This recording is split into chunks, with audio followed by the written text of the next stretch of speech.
Qué lindo dar clase de filosofía el día de mi cumpleaños. Es como la vocación realizada. Yo no haría otra cosa que hablar de esto, de aquí hasta que me muera. Pero eso, cuando uno encuentra algo así como su vocación, no quiere hacer otra cosa que eso. Vamos a hablar de la muerte de Sócrates. Habíamos hablado de Sócrates la clase pasada y nos encontramos con una muerte muy particular. ¿Por qué detenerme en la muerte de Sócrates? Primero porque es la primera muerte que encontramos en la historia de la filosofía de alguien que muere por sostener sus ideas. En este caso les diría algo más, no solo las ideas en relación a los contenidos, sino a la forma. O sea, Sócrates no quiere renunciar a hacer filosofía. A él lo acusan falsamente, injustamente. En realidad, lo que lo acusan es por, le dicen, por corromper a la juventud, ¿no? Y enseñar que el sol y la luna no eran dioses sino piedras. Es una acusación que cuando Sócrates se defiende lo que dice, a mí me están acusando en realidad por mucho más que eso, por toda una historia de vida, de estar cuestionando al poder permanentemente. Entonces me la tenían jurada. Es como que la acusación realmente es menor.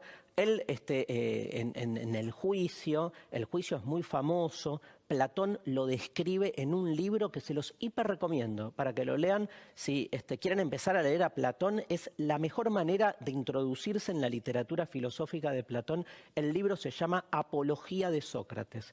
Y es esto, es el discurso que da, ¿sí? La defensa, apología es defensa, el discurso que da Sócrates frente al tribunal que lo acusa, donde él dice justamente que esa acusación es una acusación que en realidad tiene que ver con otra cosa, con que él estuvo toda su vida, como veíamos la clase pasada, cuestionando al poder, mostrando, digamos, desenmascarando a aquellos que se creían sabios y que en realidad no podían sostener media idea, ¿no? Desenmascarando cómo el conocimiento se había en realidad corrompido, ¿sí? No era él el que corrompía a la juventud, sino al revés. Él era el que peleaba por la verdad, el que peleaba por la justicia, y sin embargo le habían armado todo este juicio para sacarlo de encima. El tribunal lo escucha a Sócrates. Sócrates termina siendo, sin embargo, condenado. Pero como muchos de los que estaban en el jurado habían sido alumnos de Sócrates, le dan a él la posibilidad de que él elija su sentencia. Y le dicen, tenés dos opciones, el destierro o la muerte. Me imagino que si alguno de nosotros nos pasara eso, ninguno dudaría en elegir el destierro, ¿no? Bueno, Sócrates elige la muerte. Sócrates elige la muerte y dice, yo fuera de Atenas no soy nadie. Y es muy importante entender esto, porque para esa época era otra la manera de pensar la individualidad. Sócrates entendía que primero era ateniense, ¿no? Y después era Sócrates, o sea que algo de su identidad estaba primero en algunos aspectos que para nosotros hoy son secundarios. Fuera de Atenas, sin poder hablar su idioma, vivir con sus costumbres, hacer filosofía, dice Sócrates, no tengo sentido, no tiene sentido la vida. Y elige entonces la muerte.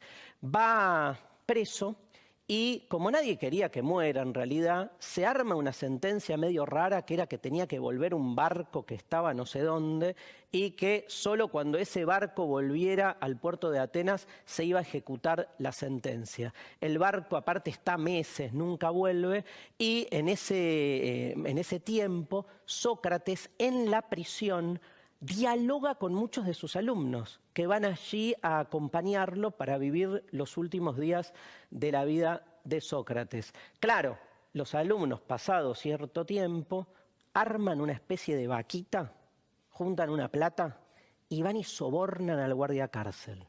Y le dicen, déjale la puerta abierta a Sócrates, así el maestro se escapa. Y el guardiacárcel deja la puerta abierta.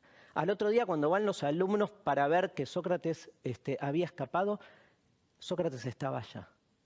Le dice a todos, vengan acá, cierren la puerta.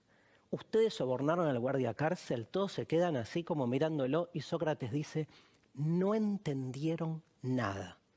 Y Platón, uno de los testigos, escribe uno de los libros más importantes, por ahí no de los más conocidos, que se llama El Critón, o Sobre el deber, donde Sócrates dice, aunque la sentencia sea injusta, yo no puedo transgredirla porque si no soy como ellos. Tengo que morir, dice allí, y se queda hablando con sus alumnos, dialogando acerca de lo que es la muerte. Ese diálogo final donde Sócrates cuenta lo que es la muerte, si hay inmortalidad o no la hay, qué es el alma y todo eso, se llama el Fedón. Cuenta las últimas horas de Sócrates y termina de una manera muy particular. El barco vuelve y el verdugo tiene que matarlo a Sócrates. En ese momento la ejecución se hacía por medio de un veneno llamado la cicuta. Le dan de beber cicuta.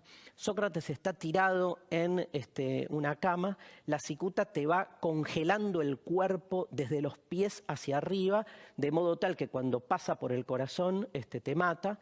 Y en ese momento Sócrates estaban todos llorando, diciéndole, maestro, se está muriendo. Y el tipo seguía charlando, pero a ver qué opinan ustedes, no podía dejar de hacer filosofía.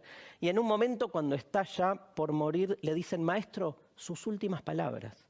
Y uno espera en ese momento como la verdad universal. Aparte, escúchame, las últimas palabras de Sócrates.